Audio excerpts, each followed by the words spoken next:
This segment is proudly sponsored by the Princess Alexandra Care Home in Blackpool, offering compassionate residential care with dignity, respect, and a true sense of community. A place where comfort and well-being come first. Hello and welcome to Living Confidently with Sight Loss, the podcast where we share practical advice, real-life experiences and positive conversations to help you live confidently and independently with sight impairment. I'm Mike and thank you once again for joining me today. Now, today's episode is all about something that many of us enjoy, something that brings people together, sparks memories and gives us a real sense of achievement. I'm talking, of course, about cooking. Now, if you've recently lost some or all of your sight, stepping back into the kitchen can feel daunting. You might be worried about using sharp knives, handling hot pans, reading labels, or just simply wondering if you'll ever feel confident cooking again. The good news is that many people living with sight impairment continue to cook every day. They prepare meals for themselves, for family and friends, and they do it safely and confidently. The secret isn't having perfect eyesight, it's having the right techniques, taking your time, and building confidence one meal at a time. So whether you're making a cup of tea, cooking a Sunday roast, or trying a new recipe, this episode is for you.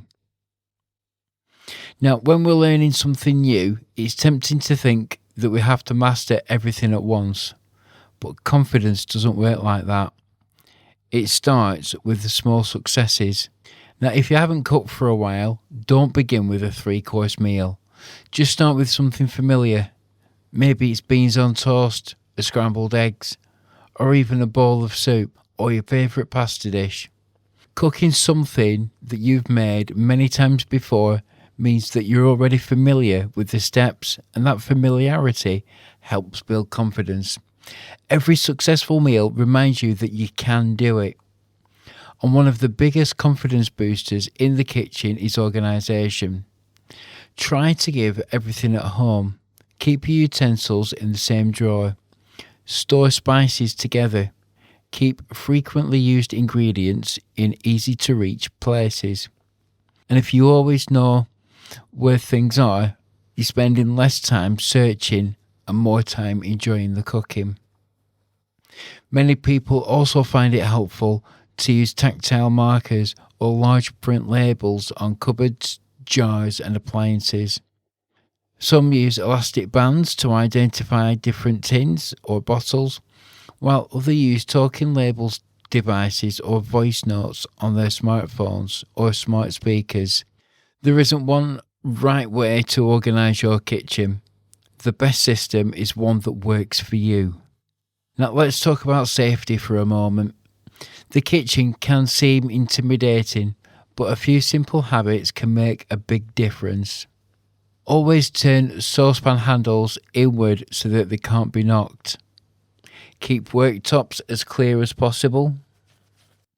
Wipe up spills straight away to avoid slips.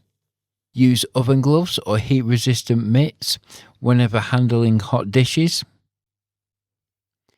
If you're using a knife, take your time. There's no prize for chopping vegetables quickly. Many people find it easier to use a claw grip, curling their fingertips under whilst holding the food, helping to protect their fingers. If chopping feels difficult, don't forget that many supermarkets sell ready prepared vegetables. There's absolutely no shame in making life easier. Cooking confidently isn't about doing everything from scratch. It's just about enjoying the process and doing it safely.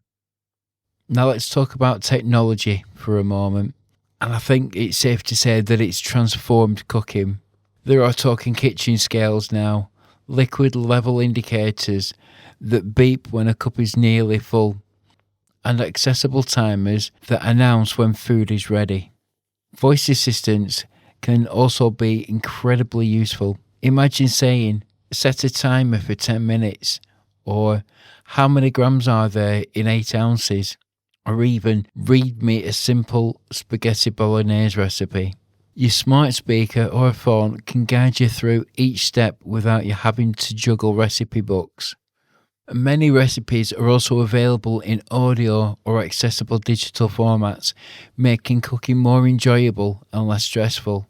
I can highly recommend the recipes that we do here on Talking Envision, and should you ever want to revisit any, feel free to go to our YouTube page or ask Alexa to list the recipes to hear previous ones that Maria has done for us.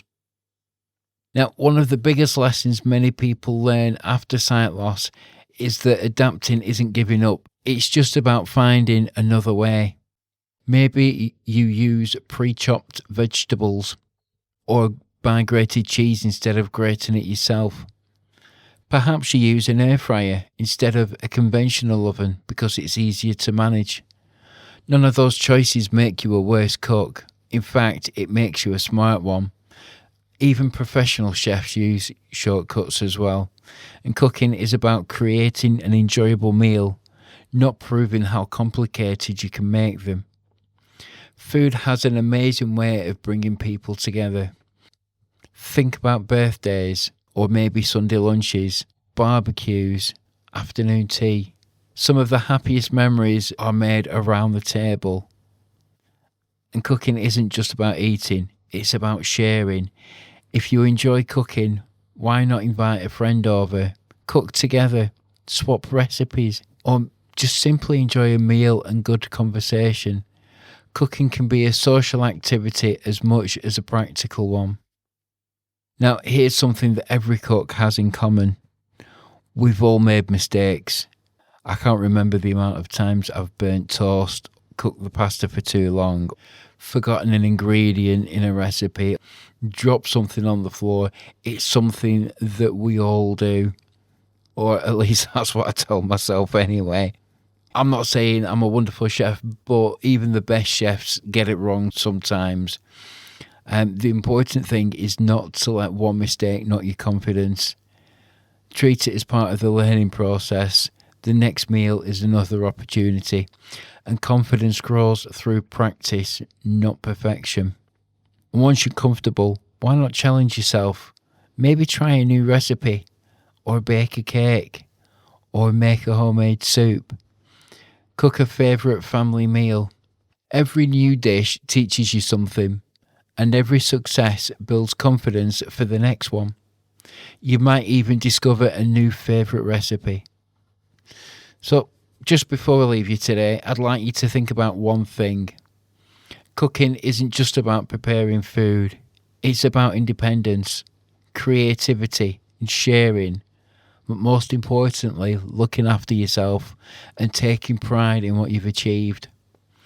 Every meal that you make is another reminder that sight loss doesn't stop you enjoying life. It just simply encourages you to approach things in a different way. So don't worry about being perfect. Just take your time. Use the tools that help you. Celebrate every success. And remember, every confident cook started by learning one recipe at a time. Thank you very much for joining me for this episode of Living Confidently with Sight Loss.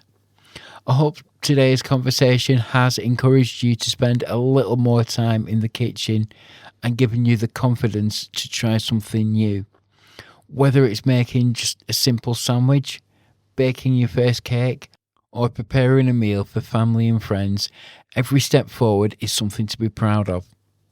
So, until next time, take care, enjoy your cooking, and remember, confidence isn't measured by how complicated the recipe is. It's measured by believing in yourself and enjoying the journey. I'm Mike, and I'll see you next time.